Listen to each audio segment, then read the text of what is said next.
Hi, my name is Father Simon Lobo. I'm the pastor at St. Benedict Parish in Halifax, Nova Scotia. And recently we were working with flourishing congregations. We were talking about leadership and the essential role that leadership plays in a congregation flourishing.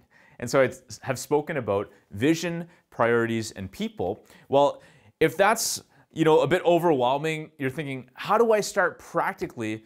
I want to throw three things at you. The first that I found so beneficial is to lead out of a team. So they talk about these senior leadership teams. Well, I myself have a few people around me through whom I lead the whole parish. And I've just found it so beneficial. I mean, there's that temptation in me to want to go fast, to go by myself because other people slow me down. But inevitably, I make mistakes and I hurt people, and it's so much better to have more brains around the table, more eyes, more perspectives, and that has just helped me so much.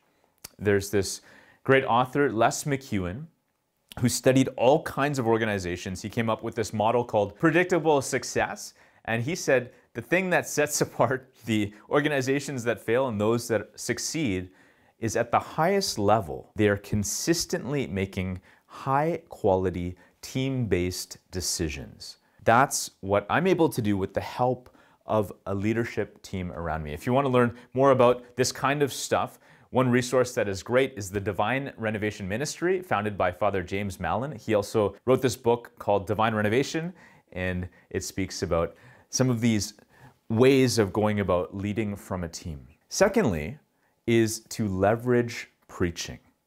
So often I hear great preaching about Jesus, the basic gospel message, unpacking scriptures, and inviting people to make some kind of a response. And yet, there's a missed opportunity where preaching can also be a means to lead a whole church in a direction from here to there. There's a way in which we can actually lean into our preaching to guide that. I'm one of 4 co-authors of a book called Preaching on Purpose. And I just hope that it could bless you as you think about how can preaching actually be leveraged to lead your congregation to flourishing. And the third area is to develop a leadership structure. Things don't happen automatically. And so we have to put in place systems and processes to help develop leaders. Like, in other words, what if at your church there was a system set up that it was inevitable that people would grow as leaders?